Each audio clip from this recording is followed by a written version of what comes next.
Shalom, apa kabar semuanya? Sebelum memulai ibadah kita pada pagi hari ini, mari kita bersaat teduh sejenak.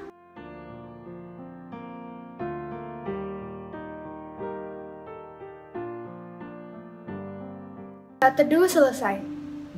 Untuk memasuki hadirat Tuhan, mari kita angkat pujian Hanya Dekat Kasih-Mu Bapa.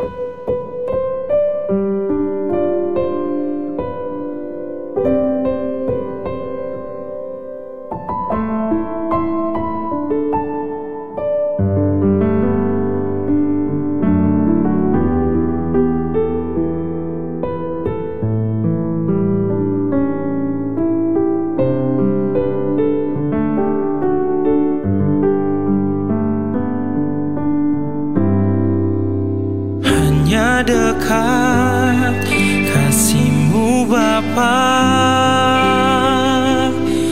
jiwaku pun tentram. Engkau menerimaku dengan sepenuhnya, walau dunia melihat rupa, namun Kau memandangku sampai kedalaman hatiku.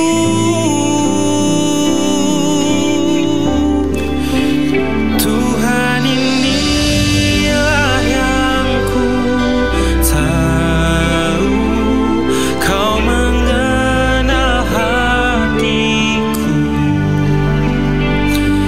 jauh melebihi semua yang terdekat sekalipun.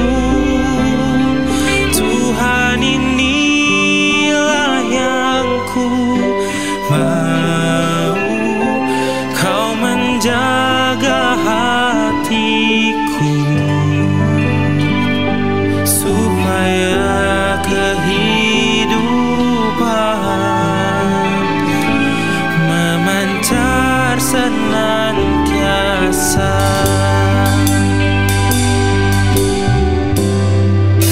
Hanya dekat kasih-Mu Bapa, jiwaku pun tentram. Engkau menerimaku dengan sepenuhnya, walau dunia melihat rupa, namun Kau memandangku sampai kedalaman hati.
dalam doa.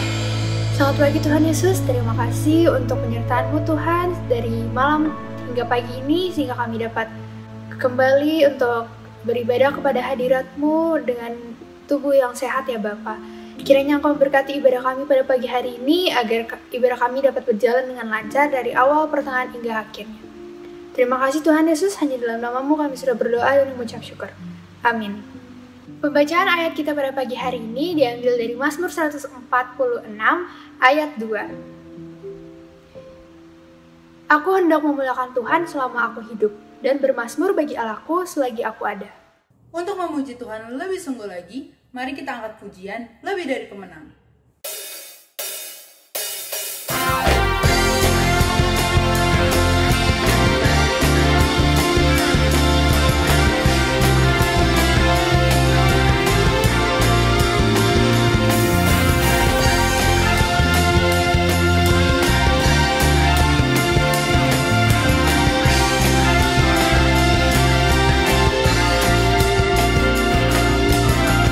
Lebih dari pemenang dalam segala perkara, iblis telah dikalahkan oleh kuasa darahnya. Jika Allah di pihak kita, siapa dapat melawan? Tidak ada kita lebih dari pemenang. Haleluya, kibarkanlah banjinya, Yesus Raja segala raja. Haleluya, bangkitlah gerejanya, kita lebih dari pemenang.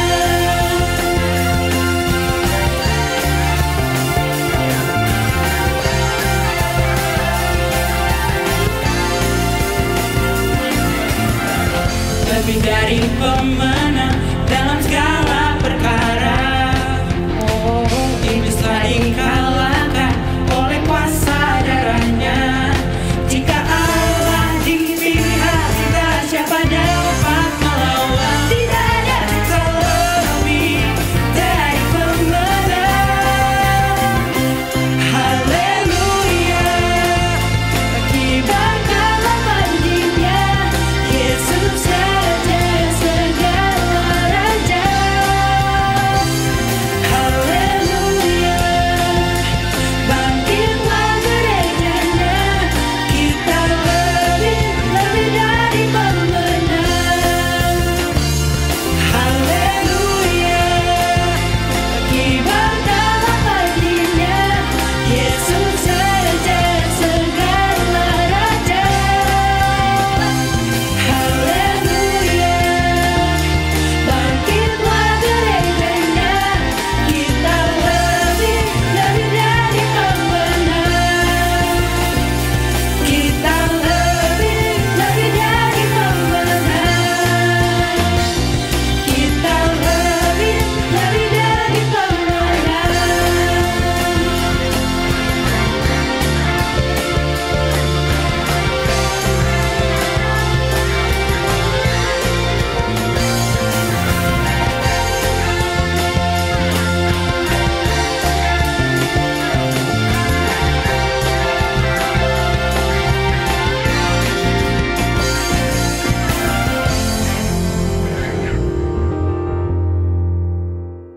Mari kita siapkan hati kita untuk menerima firman Tuhan dengan mengangkat satu pujian, satu-satunya yang kuandalkan.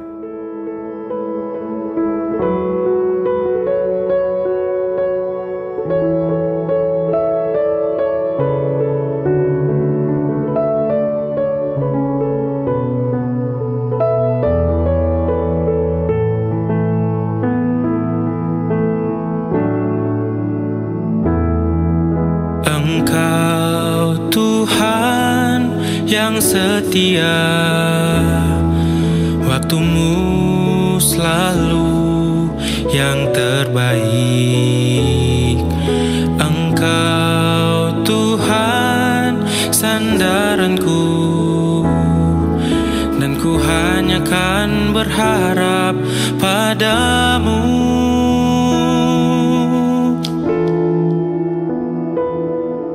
Engkau Tuhan yang setia, waktumu selalu yang terbaik. Engkau Tuhan sandaranku, dan ku hanya kan berharap padamu. Satu-satunya yang ku andalkan, satu-satunya yang ku percaya. Engkau sumber kekuatan, sumber pengharapan, sumber kedamaian. Satu-satunya yang ku andalkan, satu-satunya yang ku percaya. Engkau Tuhan memberkati, Tuhan penyembuhku, Tuhan pemulihku.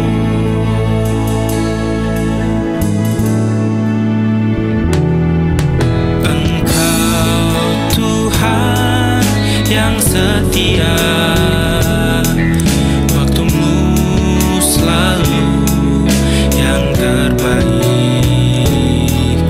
Engkau Tuhan sandaranku, dan ku hanya kan berharap padamu. Satu-satunya yang ku andalkan, satu-satunya yang ku percaya.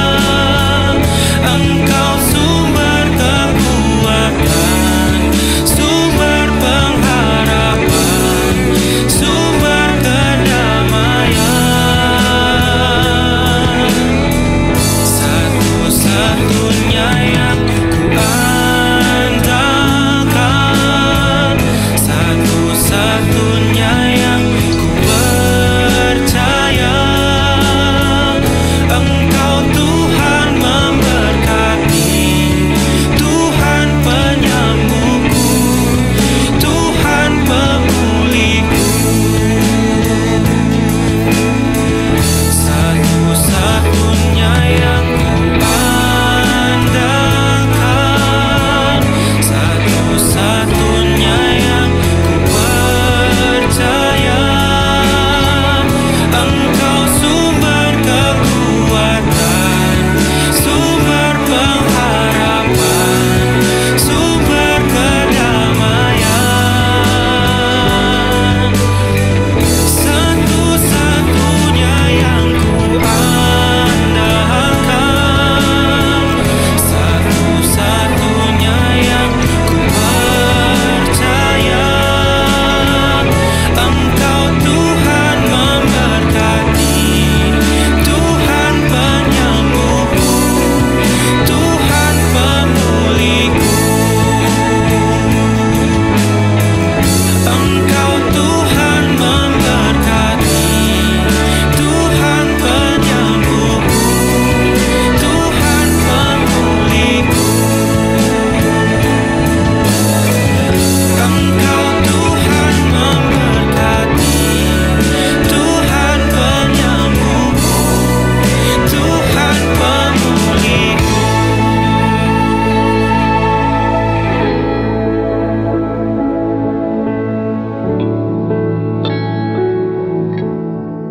Shalom, selamat pagi Bapak Ibu Guru dan anak-anak sekalian.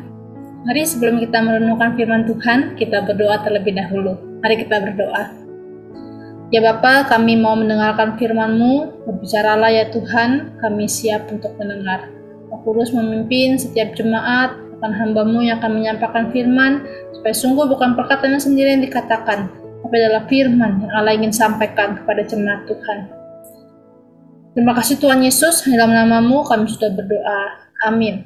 Hari ini kita akan belajar firman Tuhan dari Keluaran pasal yang ke-20, ayat yang ketiga. Mari saya ajak kita untuk membuka Alkitabnya dari Keluaran pasal yang ke-20 ayat yang ketiga. Mari kita baca bersama-sama. 1, 2, 3. Jangan ada padamu Allah lain di hadapanku.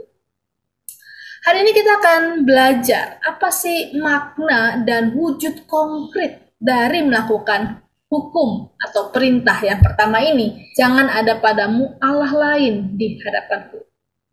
Kalau kita perhatikan, perintah atau hukum ini tidak keluar dari seseorang yang otoriter atau posesif atau narsis.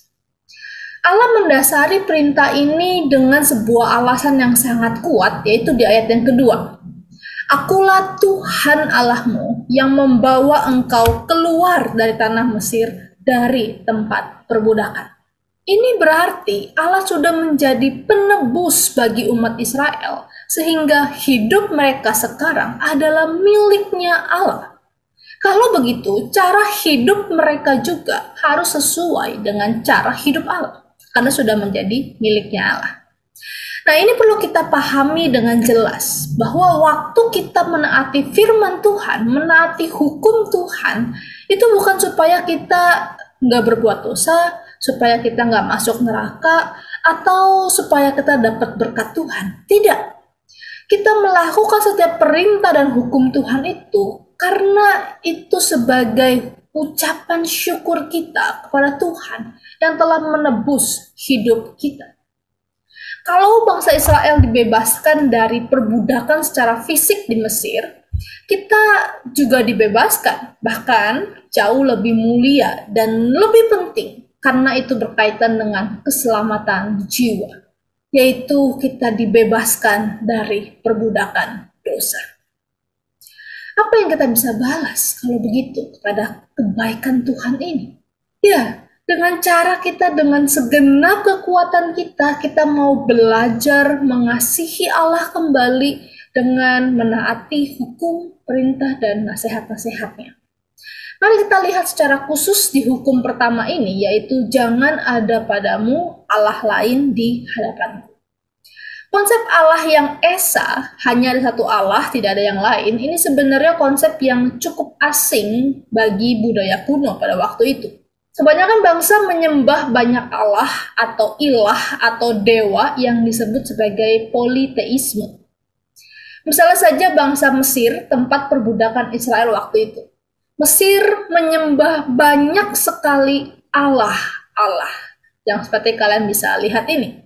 Udah seperti kamus perdewaan ya. Saking banyaknya. Dan makanya ini ada beberapa patung-patung dari nama-nama dewa tersebut. Ada dewa matahari yang disebut Ra, dewi sungai Nil disebut Anuket, dewa-dewi perang, dewa kematian, dan masih banyak lagi. Jadi konsep monoteisme, satu Allah, itu terdengar asing bagi budaya kuno. Paling tidak konsep satu Allah yang budaya kuno kenal waktu itu adalah adanya satu Allah yang paling tinggi. Tapi ini bukan Allah satu-satunya. Masih ada Allah-Allah lain di bawahnya yang kekuasaannya tidak lebih tinggi pada Allah yang satu ini. Ini disebut sebagai henoteisme. Nah, Alkitab mengajarkan kepada kita bahwa Allah yang kita sembah bukanlah Allah yang salah satu Allah, seperti yang diajarkan oleh politeisme, atau Allah yang nomor satu, tertinggi, dan masih ada lagi Allah-Allah di bawahnya, seperti konsep henoteisme. Tapi Alkitab secara jelas mengajarkan kepada kita bahwa Allah yang kita sembah adalah satu-satunya Allah yang benar. Satu-satunya. Gak ada yang lain yang benar selain Dia. Dan Alkitab melarang kita untuk mengakui dan menyembah Allah lain selain Tuhan yang benar itu. Nah, kalau begitu, apa sih wujud konkret dari kita menaati hukum pertama ini? Setidaknya hari ini kita mau belajar dua hal. Yang pertama, kita harus memiliki pemahaman yang benar tentang Allah. Mari kita lihat dari 1 Yohanes pasal yang kelima, ayat yang ke-20 sampai yang ke-21. 1 Yohanes pasal yang kelima, ayat yang ke-20 dan 21. Akan tetapi kita tahu bahwa anak Allah telah datang dan telah mengaruniakan pengertian kepada kita, supaya kita mengenal yang benar dan kita ada di dalam yang benar. Di dalam anaknya Yesus Kristus. Dia adalah Allah yang benar dan hidup yang kekal. Anak-anakku, waspadalah terhadap segala berhala. Kalau kita membaca dari pasal yang pertama sampai yang kelima, kita akan menemukan Yohanes sedang menyinggung berbagai macam ajaran sesat, terutama yang berkaitan dengan keyakinan Yesus sebagai anak Allah. Kemudian surat ini ditutup dengan ayat 21 yang tadi kita baca, yaitu mengingatkan agar para pembacanya, para penerima surat ini mewaspadai penyembahan berhala. Nasihat ini cukup mengejutkan karena di dalam surat ini Yohanes sama sekali tidak menyinggung tentang patung, gambar, atau ritual-ritual tertentu yang biasanya kita kategorikan sebagai penyembahan berhala. Yohanes justru banyak menyinggung tentang konsep yang keliru tentang Allah. Tapi disitulah inti persoalannya. Konsep yang keliru atau doktrin yang salah tentang Allah merupakan sebuah penyembahan berhala.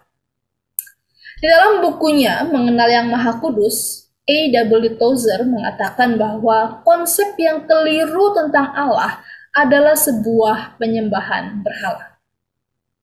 Dengan kata lain, kita perlu sekali untuk berhati-hati dengan setiap ajaran yang kita dengar atau kita pelajari.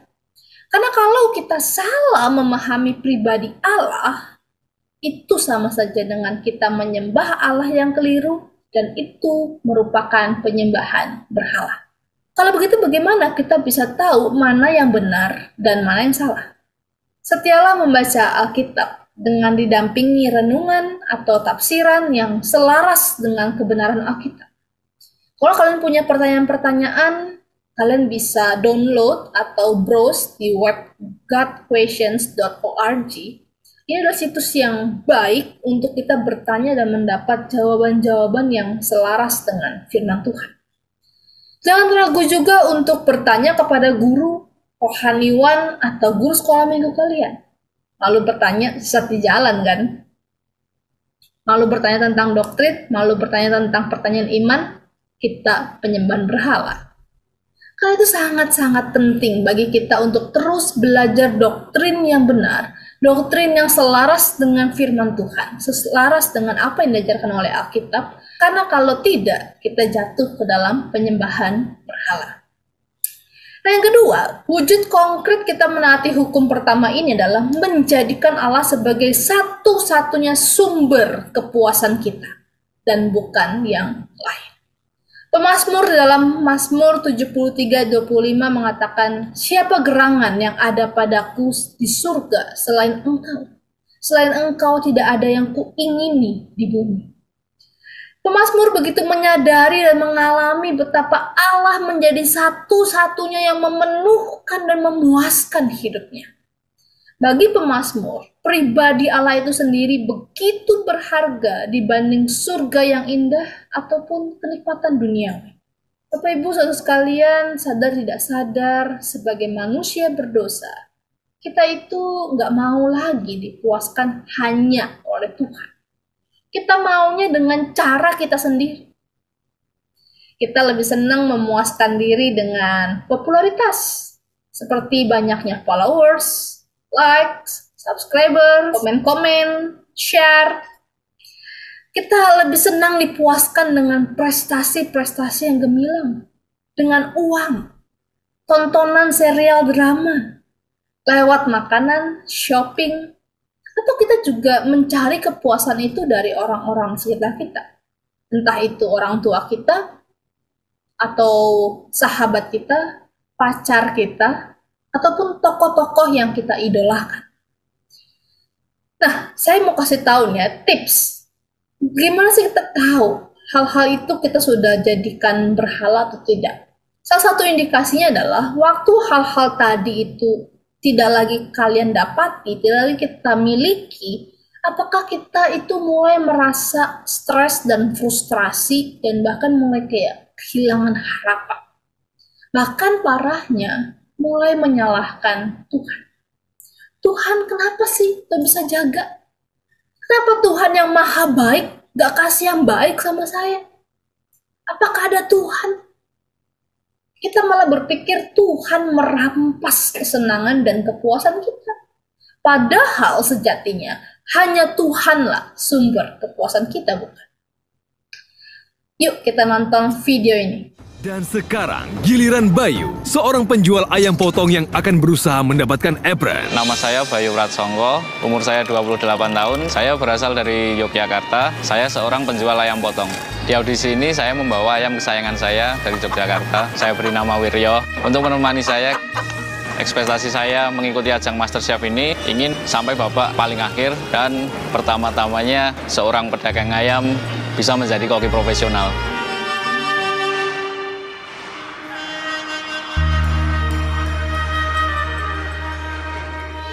Halo Chef. Halo. Halo. Apa itu? Ini ayam kesayangan saya, Chef. Saya bawa dari Jogja khusus ke sini. Bentar, namanya siapa? Nama saya Bayu dan ini Wiryo. Kalau bikin Mana nggak kelihatan ayamnya? Mana ayamnya? Dia stres sih, Chef. Dari kemarin saya bawa dari kereta, Tambak. pakai kereta. Coba balik.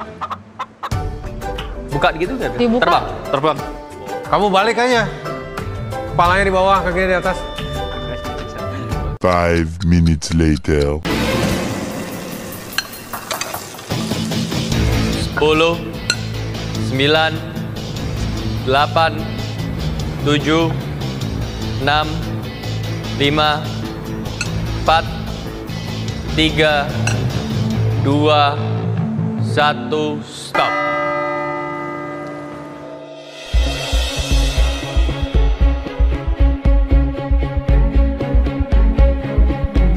Yes, terus Chef Renata, no.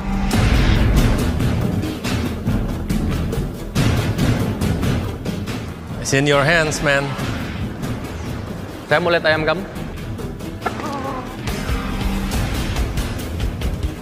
Itu ayam kesayangan kamu. Loh, lihat tuh sini. Lihat dong.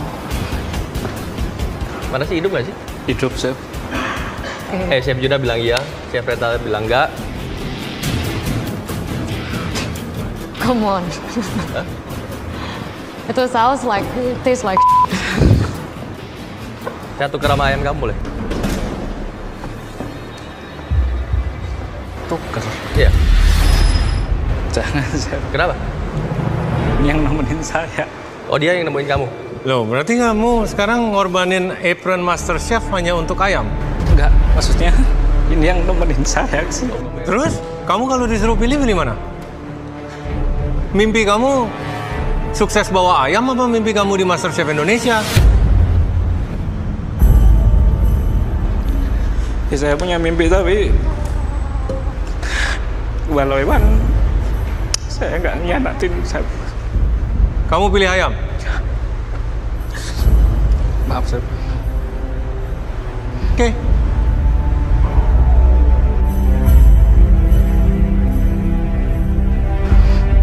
Saya kasih apron ini, ya. Saya kasih ini karena masakan yang kamu nggak tahu, kamu kasih effort, dan kamu masak dengan sesungguh-sungguhnya. Hei, nggak usah nangis. Siap. Saya juga kalau disuruh pilih, saya pilih ayam saya. Ya, so kamu jawab yang benar. Kita juga tidak kejam-kejam gitu kali. Nyuruh kamu milih antara dua, saya cuma pengen tahu betapa setia kamu dengan Wiryo. Karena Wiryo setia nemenin kamu. Sukses atau gagal. Ngerti? Bapak Ibu saudara sekalian, Bayu ternyata lebih memilih ayam kesayangannya, si Wiryo, daripada apron MasterChef. Ia lebih setia kepada ayamnya daripada mengejar mimpinya. Saya bayangin ya, kalau seandainya benar-benar apron itu nggak diberikan karena Bayu memilih untuk bersama dengan ayamnya, apa kata para netizen budiman? Mungkin kita pun juga bisa berkata seperti Chef Arnold yang berkata, saya nggak nangis tuh ditinggal sama ayam saya. Atau kita berkata, ya elah ayam doang, bisa cari lagi kali. Bodoh banget sih, ini kan apron MasterChef. Mimpi the next MasterChef. Dan masih banyak lagi kan nyinyiran-nyinyiran para netizen-netizen. Tetapi apa yang bisa kita pelajari dari sikap Bayu ini? Bayu memang tahu Wiryo itu cuma hewan. Tapi dia tahu mana yang lebih berharga. Mimpi jadi seorang master chef tidak akan ada artinya bagi Bayu kalau tidak bersama si Wiryo, ayam kesayangannya. Lalu bagaimana dengan kita? Mana yang lebih berharga? Tuhan Yesus atau mimpi-mimpi kita? Kesenangan, kenyamanan dunia ini? Mana yang jauh lebih memuaskan? Relasi kita dengan Tuhan atau relasi kita dengan pacar, sahabat, keluarga? Bukankah Tuhan Yesus sudah mengorbankan segala sesuatunya untuk menebus dan memuaskan hidup kita?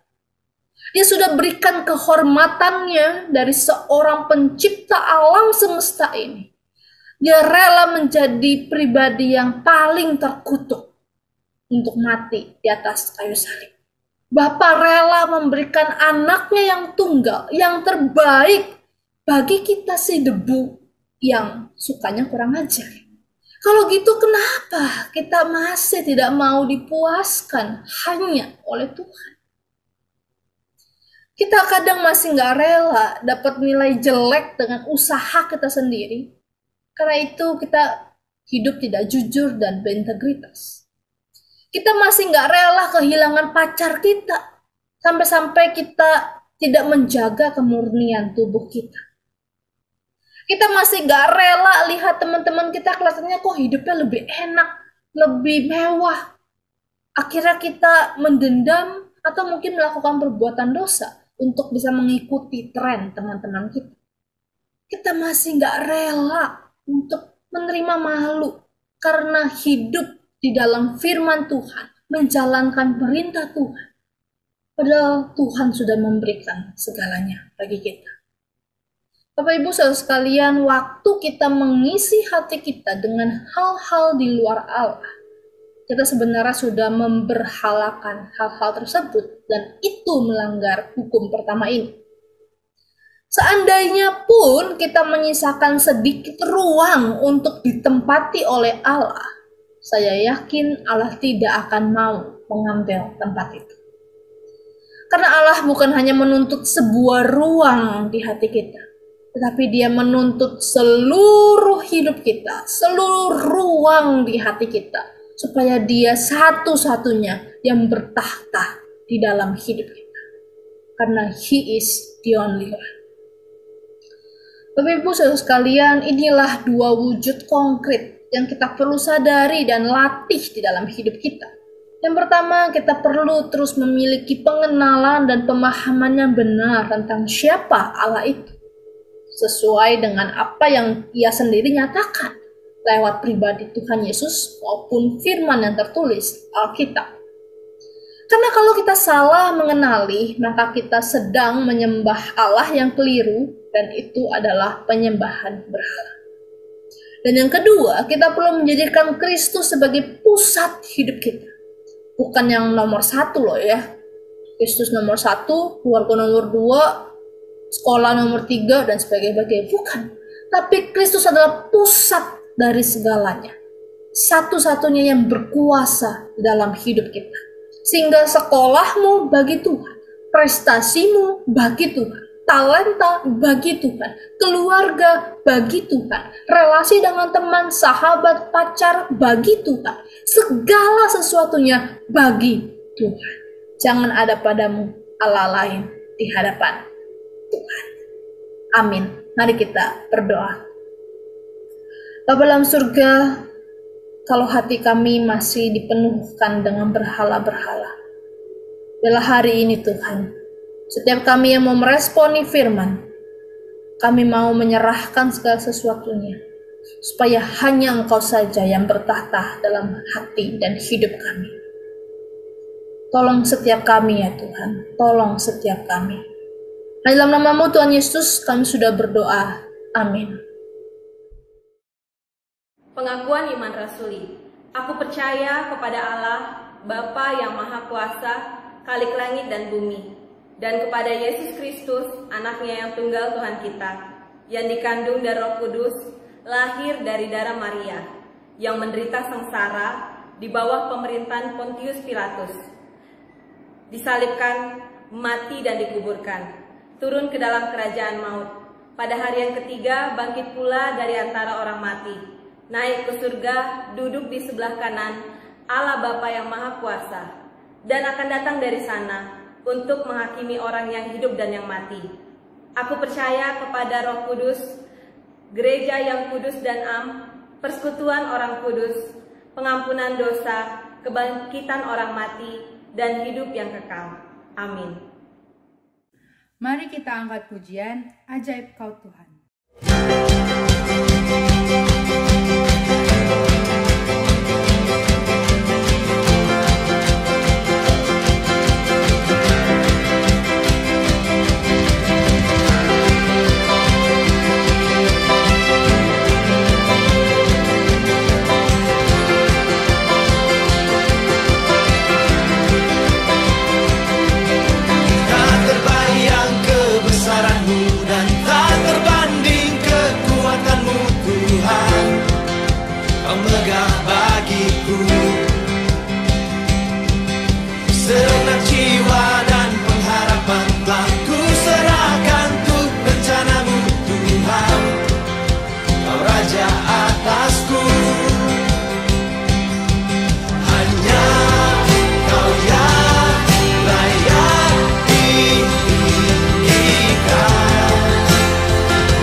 Anugerah keselamatan dari Allah Bapa, kasih karunia dari Yesus Kristus, dan pertolongan penghiburan dari Roh Kudus akan menyertai kita mulai hari ini sampai selama-lamanya, sampai Yesus datang kedua kali. Amin.